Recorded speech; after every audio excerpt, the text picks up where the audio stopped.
it's Kim from Training Canines, and I'm here with Christina and Sherman. And what we're going to do is actually go through one of our aqua conditioning training sessions. So this way you can see a little bit of what we do. We've got our one soft raft that we use and we start with, and then we've got our firm surfboard that we use, along with teaching them various things as far as the different levels in the water and up and down and so forth. But we start off slow in baby steps. And last week we started off on the raft, creating a different type of movement for them. It kind of goes wavy, almost like how they would get if they were to get car sick. So we're kind of trying to work on that a little bit, of giving them some head of the game stuff on that, letting them know what it feels like without not pushing them too bad. Obviously, putting them on that for 30 seconds as opposed to getting them driving in the car for 5 or 10 minutes is a big difference. We want them to get used to it. So what we want to do then, once again, is we put them on that firm surface, because that gives a whole different feeling in the water. It gives a whole different feeling as to the way that the surfboard moves. Then we'll end up taking, as far as offering them treats, keeping them kind of, going with the program. And one of the main reason that we do this is we're trying to teach them their body awareness.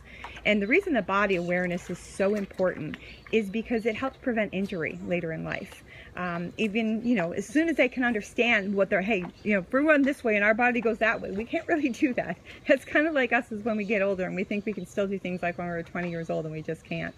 But with a dog being 75% muscle, we need to work it, because if you don't work it, then you lose it. I mean, very, very similar to us. So we're teaching them different things and building their core strength and building their balance and building their stability. So a lot of our items basically intertwine with each other. The massage, our balance beams and our fitness, that we'll do a video of that you can compare and see all the equipment that we use with that. And then even bringing them down into the water and getting the different pressure on their growth plates. It's a different feeling if they're at one level as opposed to a different level. So right now we're just easily easing them their back feet in the water. And then this week we're introducing their front feet in. Dogs don't know how to swim. Some they begin to automatically paddle and some don't. Some they'll just hold their paws in. We'll see what Sherman does here. If he starts to do any kind of a little doggy paddle, we'll always bring their head up. He's moving his legs just a little bit. Good boy, Sherman. Good joy. You saw his back legs go just a little bit on there. And that's great, because a couple of the ones we did earlier, they didn't even move whatsoever. So that's just a little bit of what we do. It's always at their level. We go by the way that the puppy reacts. If the puppy's into it, we're into it, but we're still not going to push it. Each little thing that we do, you're working on that 90-second interval. You're giving them time to process, time to get themselves back together. If you remember when we did the biosensor training when they were little, it was a 3 to 5 second hold. Our yoga is just a 3-second hold. So we just do this very, very short and sweet. And then all these behaviors become learned behaviors, which is, they will never unlearn them. And it's just an awesome way to start off their lives. Let's see, Sherman, can you get your paddle going, buddy?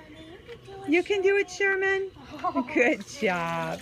And we work with the life jackets, without the life jackets. It's just been really, really muggy and hot here this week, so we've decided to do without the life jackets and give them a little bit more free rein, introducing them to the water. But we thank you so much for watching our Training Canine videos.